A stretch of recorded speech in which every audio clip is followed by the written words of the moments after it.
everyone, and welcome back to another episode of The Source. I'm your host, Taylor Hudak.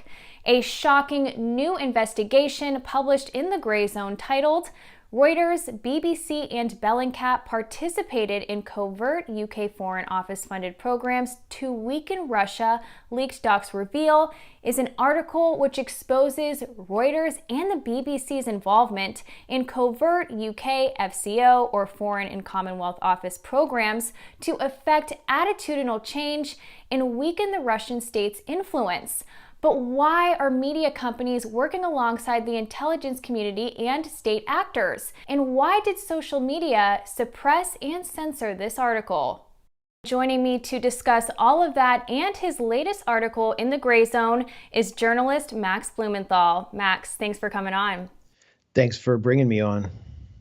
Absolutely. So this latest piece that you had in the Gray Zone went viral on social media, not just because of the content that was in the article, but also because of the censorship that you experienced. But before we do get into that, and we eventually will, of course, can you just explain the significance of these revelations?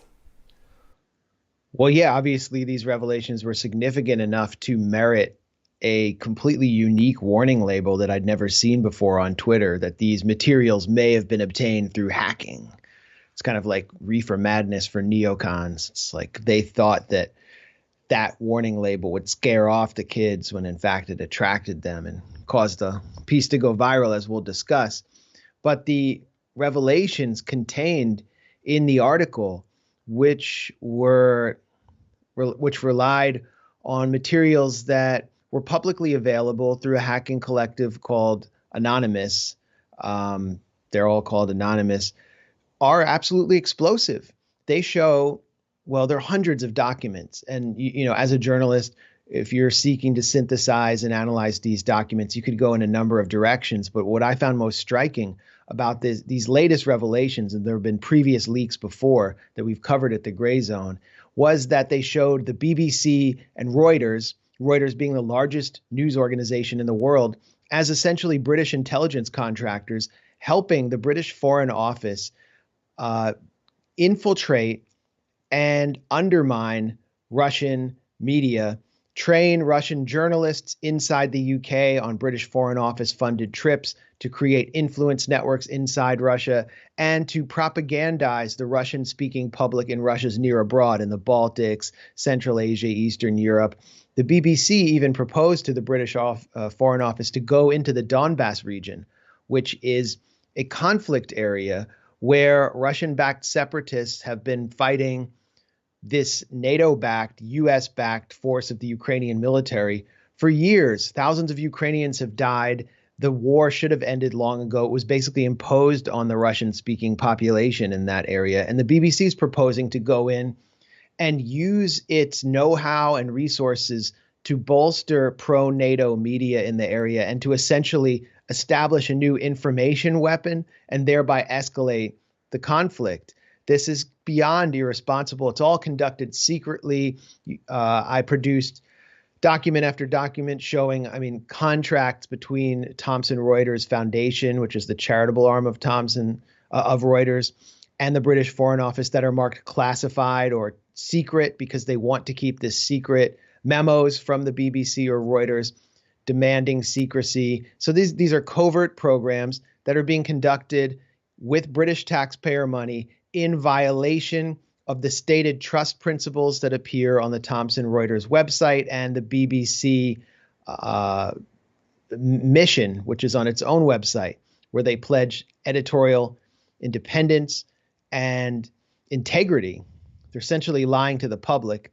And then beyond that, you have smaller media organizations which are being used and weaponized by the British Foreign Office, including Bellingcat, the supposedly independent, investigative, supposedly open source site, which are being either backed covertly by the British Foreign Office or used to even sway elections in pivotal Central and Eastern European states. So these are explosive revelations. What they show is that the British state, which is sort of a frontline proxy for U.S. empire, is doing everything it accuses Russia of and then some.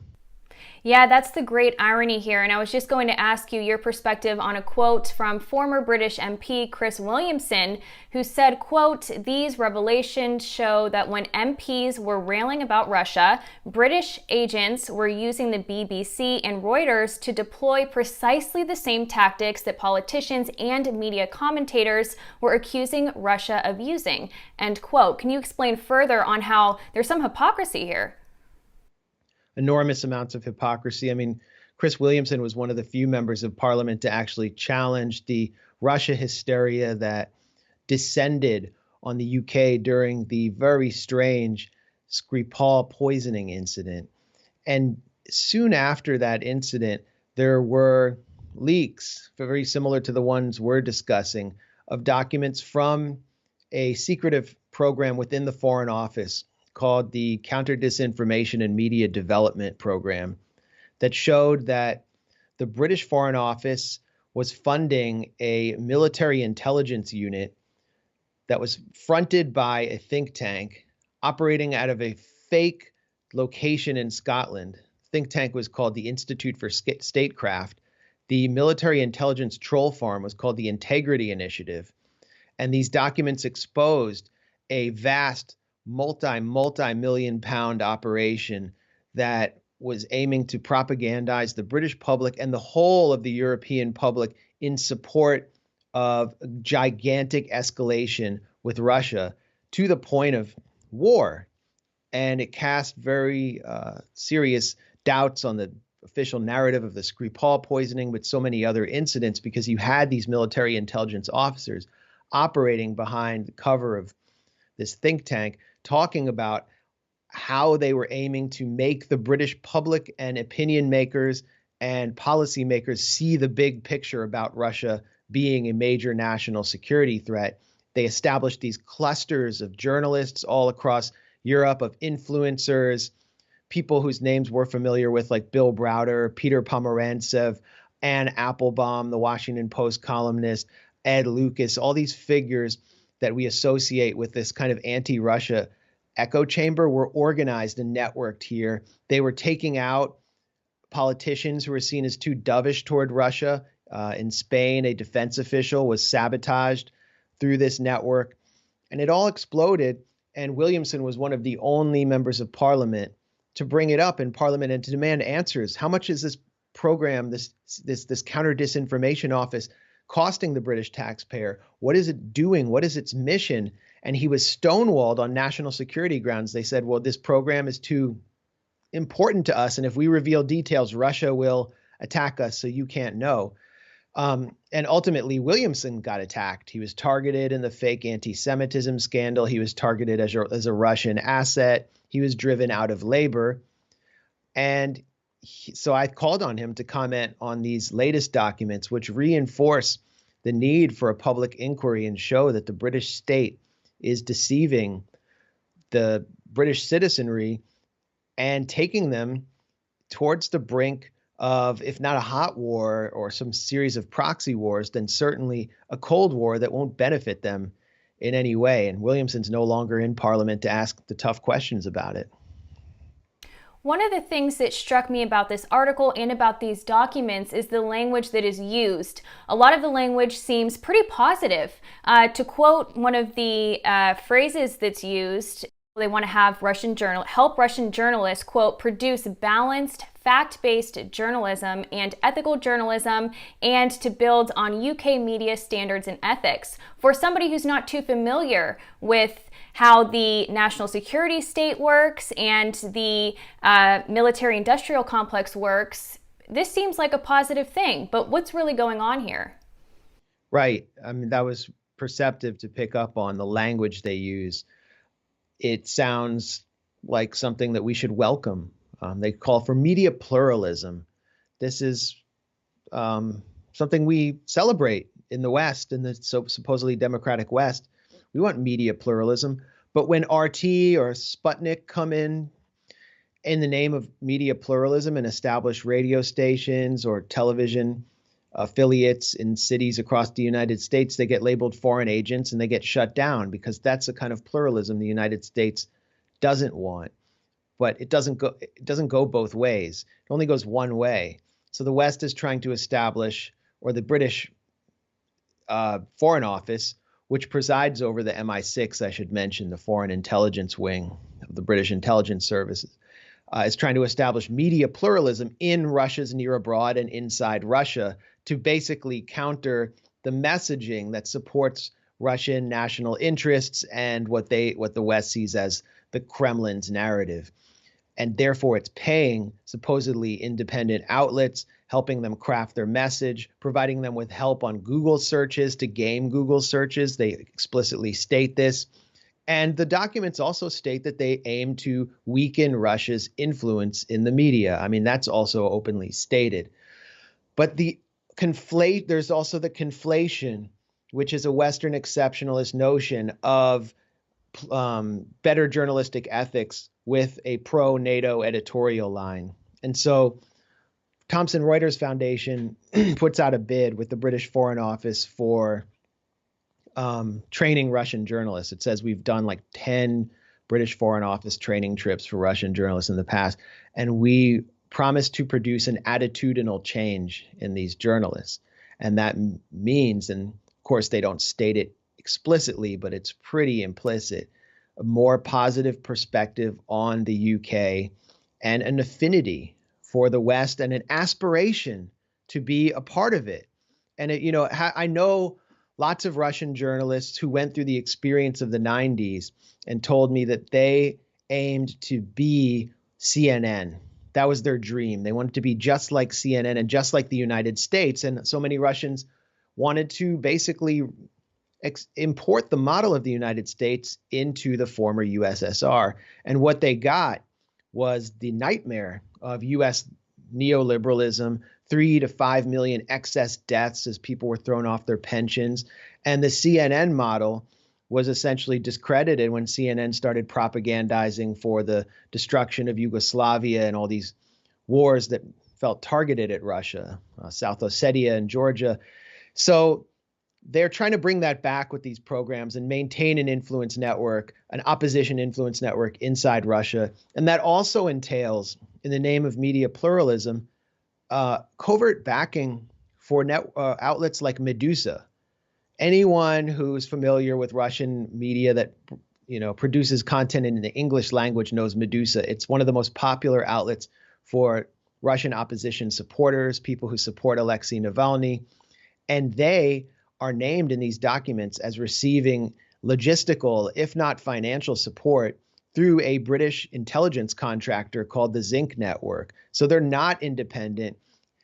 We can also take note of the document that calls for establishing a network of Russian YouTube influencers, helping them receive covert payments to go around Russian regulations, and focusing on issues like corruption. Who's the most popular Russian YouTube influencer? Alexei Navalny. And I don't know if he was one of these influencers, but it really raises the question. So behind all of the florid and pretty rhetoric about democracy is something that is much more sordid, certainly covert, surreptitious, clandestine. And if you or I engaged in these kind of arrangements, we would be on the front page of the New York Times if the Russian Foreign Ministry told Activism Munich that they would supply them with help on getting better Google searches, payments, covert payments, tips on editorial, tips on stories, how to craft stories. They're basically coaching you behind the scenes, and you were going out and presenting yourself as an independent outlet in Germany, and this was exposed, you'd be toast. If that happened to the gray zone, we'd be prosecuted. But this is something that's considered completely normal for these outlets to do. I haven't even mentioned what Bellingcat got involved in here, but this all suggests why Twitter put this label on the article to scare people off, because the revelations are so damning of the whole of Western media, particularly as it relates to its European, participation. Absolutely. And we will, of course, get into the media's role in all of this, which I believe is particularly shocking. But before that, why don't we take a brief break? And when we return, we will continue with our discussion on the scandalous revelations within the British media, as well as the social media reaction to this article. But before that, check out this commercial.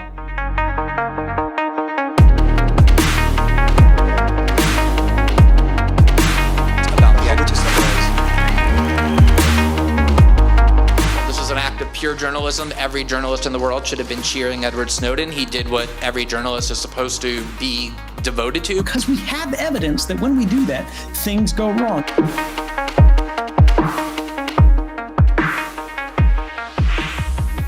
Welcome back to The Source. I'm your host, Taylor Hudak.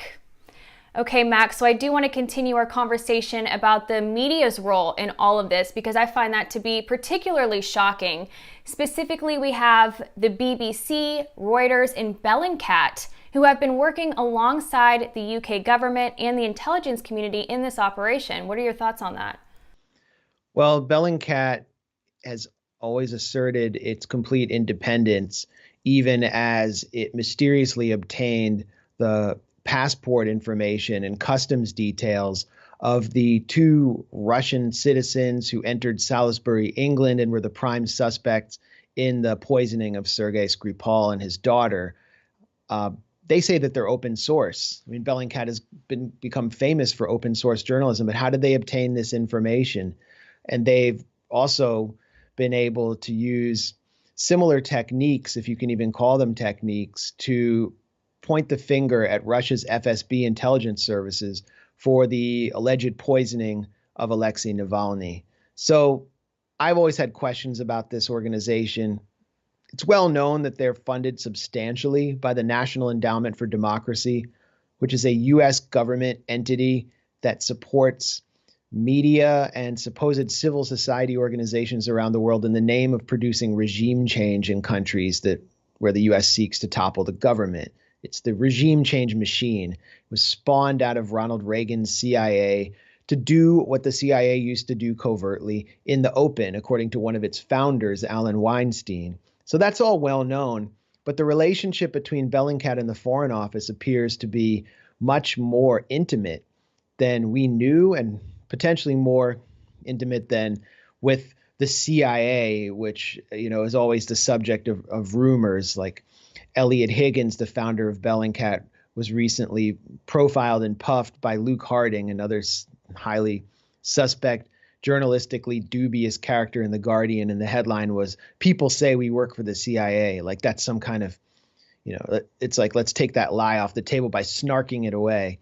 But here we have in these documents, buried in a single paragraph in a proposal put forward by the Zinc Network, which is a strategic communications firm that contracts with British intelligence and the British Foreign Office, and has been involved in lots and lots of scandals, propagandizing the British public, targeting British Muslims with de-radicalization propaganda.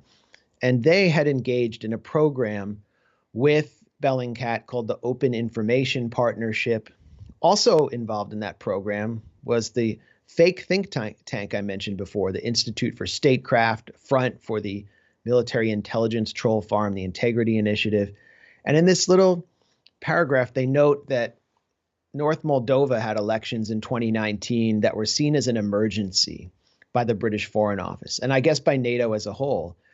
North Macedonia, not Moldova, North Macedonia was going to pretty much decide whether it was going to join NATO and the EU. And the Zinc Network mentions rushing trainers from Bellingcat and the Digital Forensics Research Lab of the Atlantic Council, which is the unofficial think tank of NATO in Washington, out to North Macedonia to train a network of pro-NATO journalists to basically meddle in North Macedonia's election in support of NATO. And this was all funded by the British Foreign Office and this shadowy program that I mentioned. So once again, we have Bellingcat caught out there working hand in glove with the Western National Security State to advance the imperatives of empire and presenting itself as this independent, plucky little outlet of brilliant journalists who deserve every award available. This should be absolutely scandalous. And as I mentioned before, if Activism Munich or the Gray Zone were involved in something similar, if the Chinese Foreign Ministry said, hey, we need you to go help our boy out in the Georgia state election because he's pro-China, and we got caught doing that, we would be prosecuted. But Bellingcat celebrated for this. In fact, this is totally denied, and it again speaks to why this label was applied, and the label backfired because of the viral phenomenon you mentioned, and Bellingcat trended. I looked up Bellingcat and it was trending. There were 7,000 mentions. It was all focused on this material. Their brand was being, their independent brand was being shredded just by regular common people on Twitter. And also Bellingcat CIA was trending. So the attempt to suppress this article to protect these supposedly independent outlets that have been cultivated for years with millions of dollars of support completely backfired. Now, can you explain what that warning was, why you had that warning on the post? This was hacked material, of course, or leaked material, but the point is that you were able to verify that these are authentic documents, correct? Yeah, well, we verified that in the past. We reported on documents relating to Syria showing how many of these same contractors, including Zinc, but also the ARC network that backed up, that helped create the white helmets, were basically running a propaganda operation around Syria, claiming responsibility for hundreds of articles advancing regime change in Syria in premier media organizations.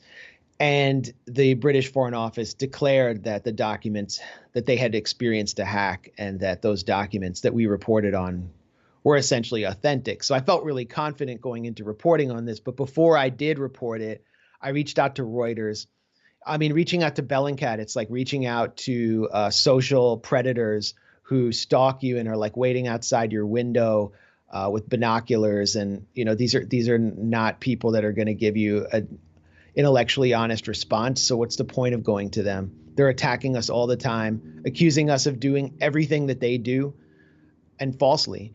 And the BBC had even recently smeared me in the same way because of my factual reporting on the white helmets. So I thought Reuters would be the most likely to confirm these documents and to offer some kind of boilerplate corporate response, which they proceeded to do in really admirably rapid fashion. So these are real. These documents were absolutely real. And I assume they were obtained through some kind of phishing operation, which is pretty easy to do. It doesn't mean like you need some really sophisticated state hacking network to do it. Could have been any freelancer doing it. It could have also been a leak from a pissed off Foreign Office employee. We don't know. But this label went up about 12 or 24 hours after the article was published. So when the article was published, somebody freaked out and went to Twitter, and Twitter's response shows how Twitter has basically become an arm of American empire. It's not like everyone says, oh, I'm sick of this hell site. It's not a hell site. It is a U.S. regime media site now. It's been fully co-opted. And that label said these materials may have been obtained through hacking. So if you just tweet the link out, this is the hilarious part. You can tweet the link out and, you know, it creates automatically a Twitter card for you with the image that we put in. But if you put in your own image or your own video or GIF, then beneath that image, it will say these materials may have been obtained through hacking. So people were putting out like pictures of Alvin and the Chipmunks having sex and like SpongeBob smoking weed. And it said these materials may have been obtained through hacking, and just pure comedy potential for Zoomers and millennials and gamers and whoever gets off on this stuff. So our site was practically crashed from the amount of traffic we had. We've never had this much traffic. And somehow mainstream media managed to avoid reporting on any of these revelations because it's about them. It's about them merging with the US and British intelligence services. And so they're not going to scrutinize themselves. And just another point I wanted to make, is that, anyone who's followed Reuters, but particularly the BBC over these past 4 or 5 years, and it's really about the BBC. They know the BBC not only did not cover in a critical way the powerful forces that were plotting against Jeremy Corbyn, that have been plotting to starve the British public of their own patrimony, to basically not report on how people are losing these social programs that created a middle class in the UK. They have not been reporting on the British foreign policy in Yemen, assisting one of the worst humanitarian crisis in the world, assisting Saudi Arabia in what amounts to basically a genocidal assault. And it's pretty clear why BBC doesn't cross those lines. It's because they don't want to bite the hand that feeds them. Here we see them not only receiving funding from their traditional sources, like a public broadcaster, but actually bidding to participate in covert information warfare operations targeting states that U.S. and British intelligence, where U.S. and British intelligence seek regime change. So it helps. I think this should help the public understand why their media no longer serves them and serves the interest of sociopathic, soft-handed super predators sitting in air-conditioned offices in Langley and London. Exactly. This entire scandal only serves the powerful and the elite. This is not to the benefit of the people and the people who are consuming the news. But before we do close out here, I wanted to ask you once again about the media here, because that's a big part of this story, of course. Can these media organizations like the BBC, Reuters, Bellingcat, can they even call themselves media or news organizations after being involved so closely with governments and intelligence? Well, they can call themselves media organizations. What they can't do is call themselves independent. And in my piece, I pointed to a scandal, very minor scandal that erupted in the UK in 2020. In January, when some documents from the 60s and 70s were declassified through formal channels relating to a covert program that the MI6 ran in Latin America. And it was an anti-Soviet media program that Reuters was presiding over. And they were being secretly paid through the British Foreign Office and the MI6. And the public didn't know about it. So these documents come out. A Reuters spokesperson is interviewed. He says, we would never do this today. This is something we used to do in the past during the Cold War, but those days are over. We do not accept government money. And we refer you to our trust principles, which state our editorial independence and integrity. And what these documents show is that he lied, that Reuters is doing exactly the same thing in exactly the same way, covertly, without the public's consent, and that it is boasting in private in these bids that it places to the British Foreign Office of having conducted many, many British Foreign Office programs. So they can certainly call themselves media organizations, but they can't. They've shredded their trust principles and all of their mission statements. And it really speaks to the larger issue of what media is in the West. If you live in what's considered a dictatorship, then, I've spent considerable amount of time in Egypt, and, you talk to people there and they know they're being propagandized. They know that the state isn't necessarily telling the truth and that it controls. They know which media channels it controls. In the West, people have been raised to believe that our media outlets are indeed independent and that they're acting in our interest. And this is what makes people in the West actually more propagandized and less skeptical. And at this point right now, after Russiagate, we see the media merging with the intelligence services in a way we have never seen before, because they've lost confidence in their own populations and are resorting to a level of unprecedented coercion to cultivate public support for these foreign regime change operations that no one would support if they actually knew the details. So the media is basically involved in an information war, and the number one target is not necessarily, people in Russia to get them to rise up against Putin. The target is us And so it speaks ultimately, what this article speaks to is the importance and the essential existence of organizations like Activism Munich. It's why I started the Gray Zone. It's why we're doing what we're doing, because we are giving people an outlet from this information war and allowing them to educate themselves and to think critically and to apply some rational skepticism to this tidal wave of propaganda coming out of ostensibly independent media outlets, which are actually a marionette for the intelligence services and the military. Exactly. Very interesting, always insightful. Max Blumenthal, thank you again for your time, and thank you for speaking with me today, and to everybody at the Gray Zone for the fantastic journalism that you guys are involved in. Thanks for having me on, Taylor, and thanks for doing what you do. Of course, thank you. And I want to thank you all for tuning in to this episode of The Source. If you liked this video, make sure you hit that like button, and also make sure you're subscribed to our channel and hit the bell so you are notified each time we upload a new video. Now, I'm sure many of you are aware that independent media is under attack right now, and so your donations and your support for us is what allows us to continue with our independent news, journalism, and analysis. I'm your host, Taylor Hudak. I want to thank you guys for watching, and I'll see you in my next video.